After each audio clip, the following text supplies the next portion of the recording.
Hello everyone, thanks for watching.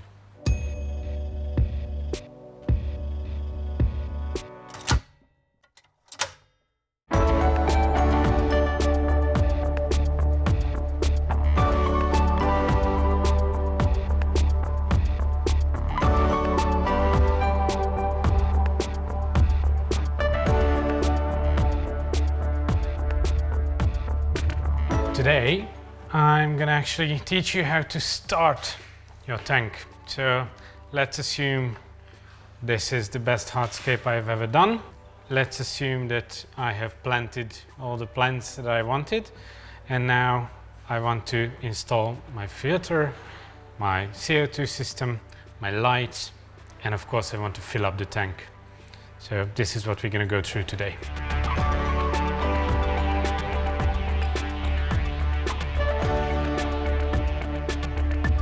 We've talked already a lot about how to start the tank in a sense of how you design your hardscape and how you plant your plants. There may be some of the fill up, but we've never gone through about how to start your filter, how to prime your filter, how to set up your CO2 system for the very first time, or how to adjust your lights for your brand new setup. And today we're going to go through this. Actually, we're going to go through the first few weeks of a life cycle of a tank without plants and without too much effort put into the hardscape. But for today's purposes, this is perfectly enough. Let's start with the filter. I have an Eheim 2273 here. This is usually a filter size that we would use for the 60p aquarium. And let's just start opening and let's see what's inside. We have some hoses, which we're gonna replace. We have the filter itself.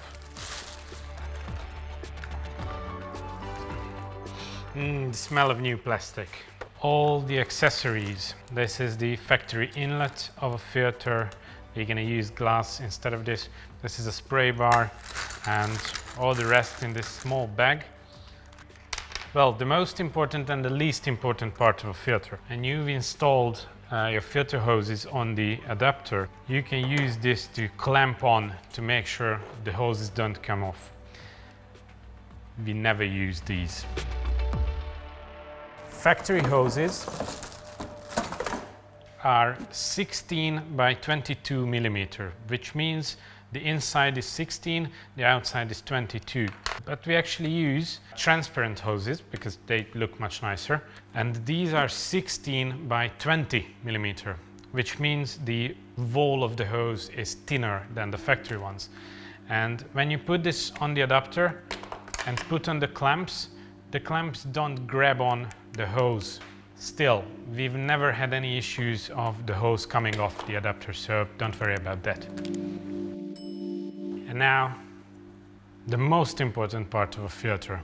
It's 4 small pieces of rubber legs. And you take these off the sheet and you put on the 4 rubber legs to avoid noise going through your filter. This is what's gonna make your filter sound less obnoxious. I actually open the filter. Most filters come with the filter media in it, but they're usually bagged, so you need to open them. Then comes the first basket, which if you take off the top mesh, your biological media in a bag. We've had some complaints from clients before that the filter doesn't work or it doesn't have enough flow, and then it turns out they installed the filter with the filter media in the bag, and obviously water doesn't go through this too easily. And also, if you look at it, it's quite dusty, so you need to clean this before using. Same goes to basically all the filter media that comes in your filter. The media itself depends on what filter you buy. They differ. In all the Eheim professional filters, there is this plastic stuff. Obviously, you don't need to wash this. But for example, this one we usually replace with biological media as well, like Sika Matrix or some more Eheim Substrate Pro, which is their own biological media. There are a couple important things to know when you install your filter buckets. It's the same for all filter, They all shaped a bit different, but there's always some trick. With these ones, the Eheims, you need to make sure that there is this small edge which actually fits into each other. And then you have this triangular shape. They obviously have to be on the same corner for all the brackets to go through perfectly. Sometimes you can even put together your filter in a way that they are not perfectly aligned. But what happens then is you close the top of the filter and then it starts leaking. So always make sure that they are perfectly aligned and put in like that. Another important aspect is the very top basket. When we fill it up, we always leave some space because we put in the Secam Purigen in here, which is like a small bag. And then what you need to do is put in the fine filter mesh on top of the basket. The covering goes on top of the fine filter mesh. Again, this is something that a lot of people do wrong, and they put the filter mesh on top of the plastic mesh. And what happens those times is the fine filter mesh actually gets sucked up by the impeller of the filter, which causes it to reduce flow constantly and instantly.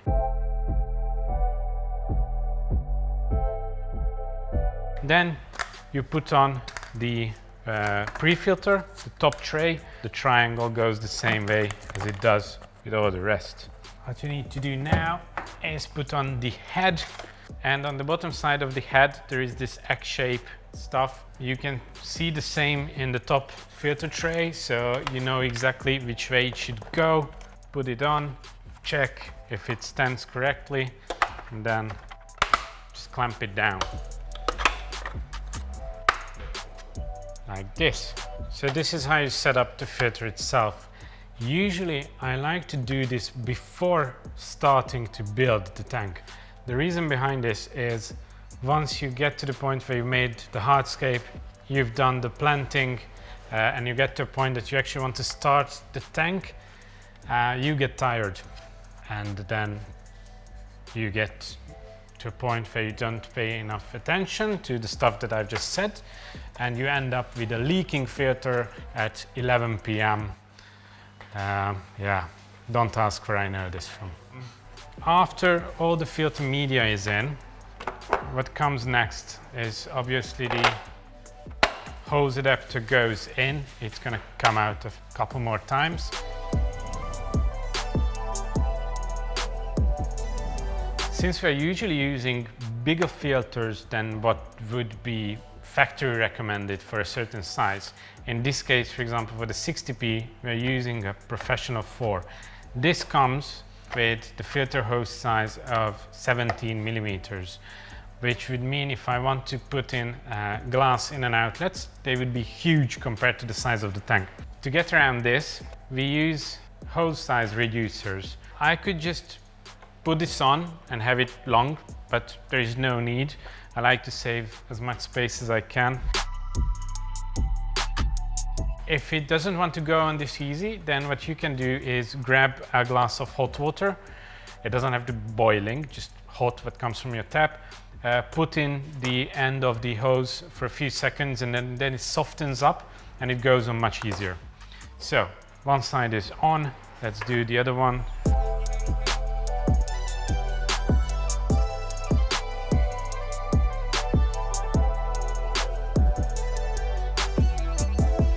So now that the filter is basically prepared for use, I put it in place. I like to put it in its actual place where it's going to run to measure out the hoses I need. I put on the in and out flows where I want them to be in their final position. I grab my filter hose. This is 3 meters, which is usually what you get with the filter. And it's in most cases perfectly enough. And first of all, I check which side is which. There are some arrows in here, so this arrow goes into the filter, this one comes out. Obviously this shows you the way of the water itself. This one is the suction side. Install the hose. Now I could really use a cup of hot water.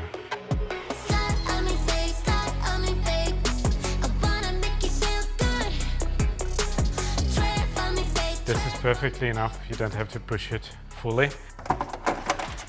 I install the adapter once again, grab my whole filter hose, lead it out of the cabinet. I'm always careful not to break the hose, and I put it where it should be. This is the inflow, so this comes on the suction side. I measure it up, sort of, and cut. This way I don't have too much hose inside the cabinet just curling around. It's always important when you install the hose in the glass, grab the glass where you actually apply pressure. Don't grab it here because you're gonna break it.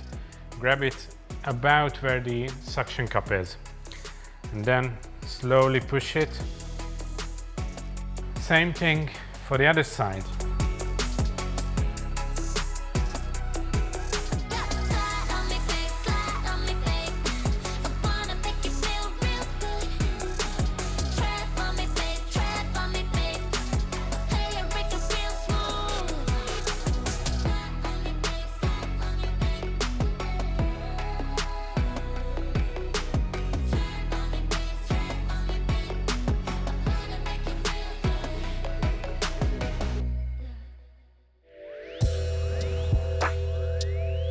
Second thing to install is the CO2 system. I have a 2 kilogram CO2 cylinder.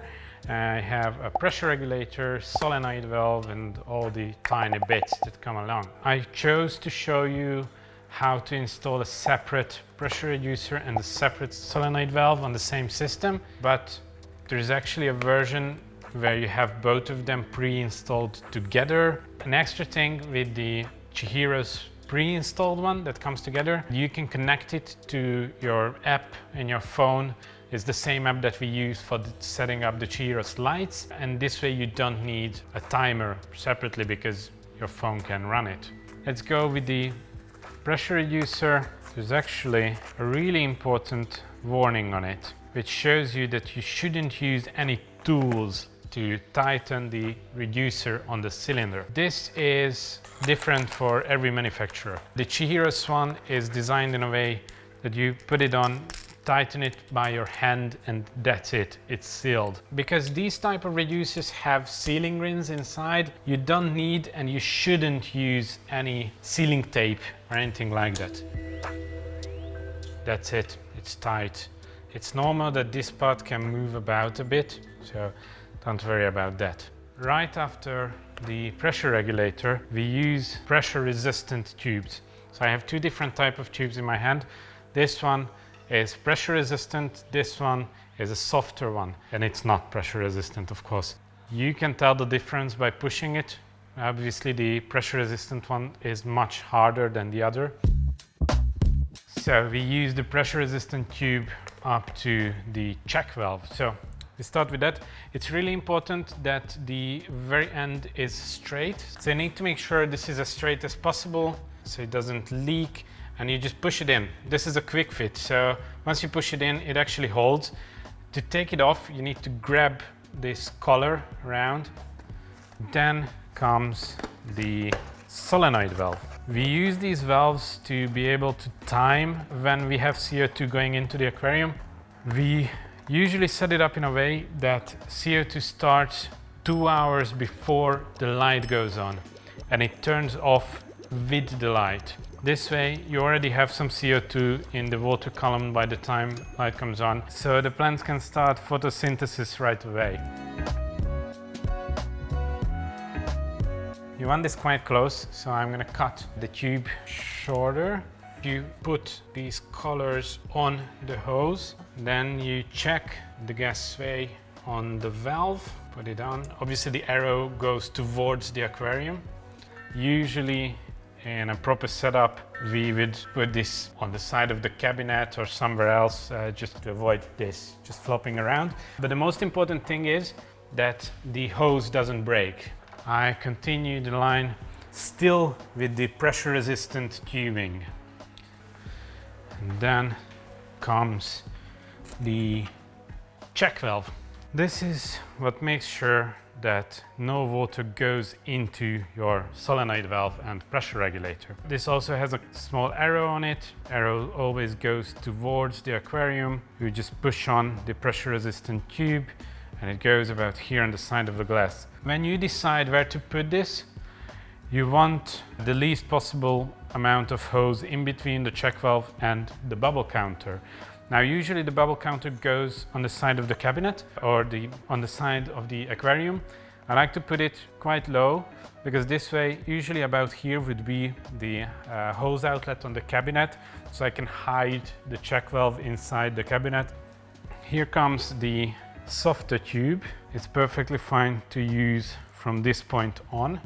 You could use the pressure resistant one in here as well, but then you would almost definitely break the glass. I need to fill the bubble counter with the bubble counter fluid.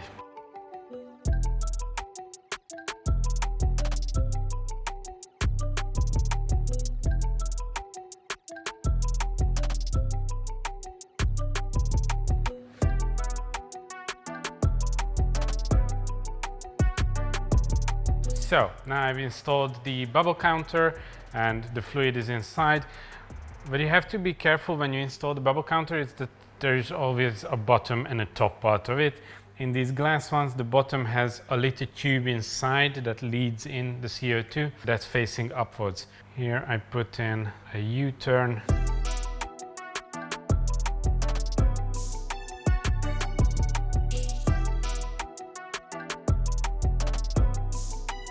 The diffuser itself, place it in. The drop checker is going to tell me if I have enough CO2 in the tank and if I don't have too much. So you fill it this way up and then you just play around with it like this. About the placement of all this stuff, the inlets, outlets, CO2 diffuser, drop checker, everything else, we have a separate video which you can find somewhere around my head at the moment. Watch that to know how your flow should be in the tank and how you should put all the accessories. All that's left is the actual fill up.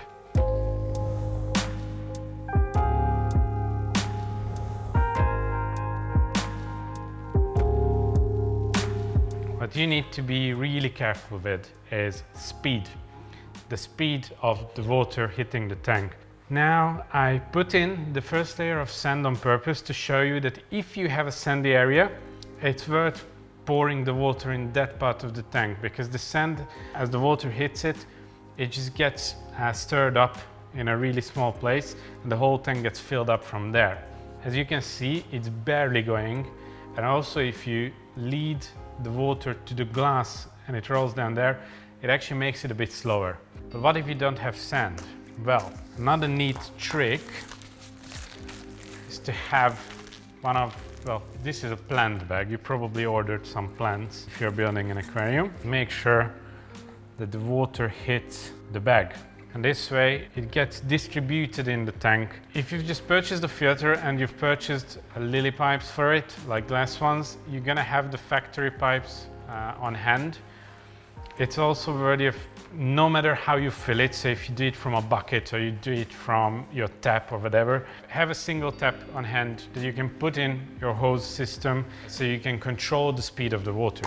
You can use one of these baskets that go on the suction side of the filter. This distributes the water as well. It works best if you use all of these in a combination. And the best is to have some clamps so you can make sure it doesn't move.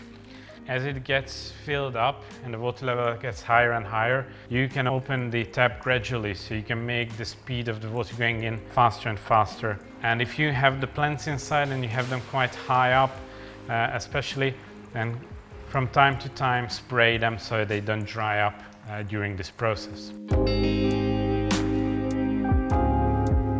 After a certain level, you can discard the foil or whatever you put on top to distribute the water, and you can lead the incoming water on the top piece of hardscape, and that's going to distribute the water as well. And now we're going to stop it at this level. I'm going to leave the filling hose in, and what comes now is priming the filter. So I leave in the filling hose because the filter is going to take up some of the aquarium water, and I'm going to need to refill that. For priming, there are multiple solutions. First of all, you're going to need to open the tap on the filter itself. Now this is different for every single filter, but there's always a tap that you need to open to let the water go through the filter itself. As you see, the water doesn't start flowing into the filter on its own. You actually take the outlet of the filter. Even if you have a primer button, it's much simpler this way. If you actually lower the level of the outlet and then push it, it sucks up much quicker. But if you don't have a primer button, you can take off this hose, or you can just use the lily pipe itself. You just suck on it for a second, and then you actually suck the water from the tank into the filter, and that's it. Now it's going on its own. If I put this back on, you can actually start to see the air coming out. The filter is going to fill up. After some time it just gets leveled on its own, and we are waiting for that. You can see that I've not plugged in the filter. You don't need electricity for this to work. It works by gravity. And we are waiting right until the time where the water comes out on the outlet of the filter, and it's going to stop somewhere around here. Now for all this to work and for the filter to work, actually, it's really important that the very top of the filter has to be underneath the bottom of the aquarium. So you can't put the filter beside the aquarium, because even after you plug it in, it still uses gravity. And if the filter is too high, it just doesn't work. It starts to suck in air, or it just doesn't push water at all. Now we have the water on the outlet side. It's stopped up here. Now I can actually plug in the filter, and it still has some air in it. It's going to work it out. Maybe I just push it once. Another thing you can do, if it doesn't start immediately and if you can see that there's still some air inside, if you just unplug it and then replug it, then it works out some of the air on its own. So now it's going. You can reduce all external filters to about 50%. On this filter you can use this tab to do that. 50% is in the middle, so that's quite easy to get. But don't do this until all the air is cleared out. On the very first start, this can take up to about half an hour, maybe even an hour. You can hear it's going to make less and less noise. But once the filter is used and the filter media is wet and so on, it's going to be a much quicker process every single time.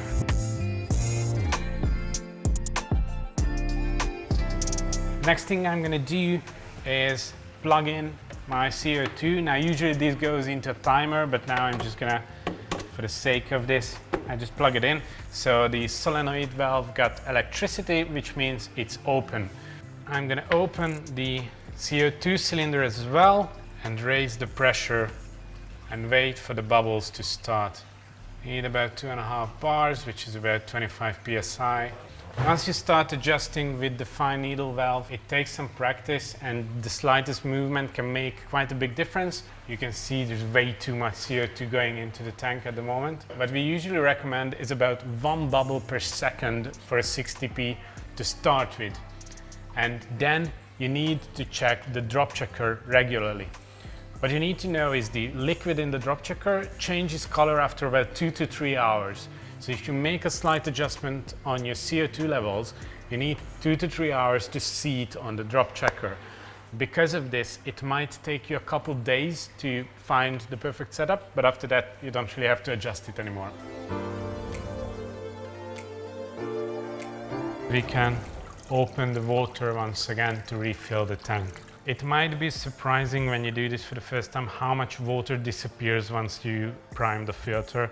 The filter bucket is quite big, especially on big filters for big tanks, and there's a lot of water that just goes into the filter and you need to refill that.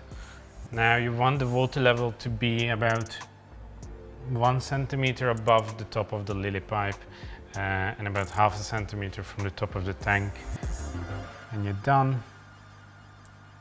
This seems fine, so we close it off.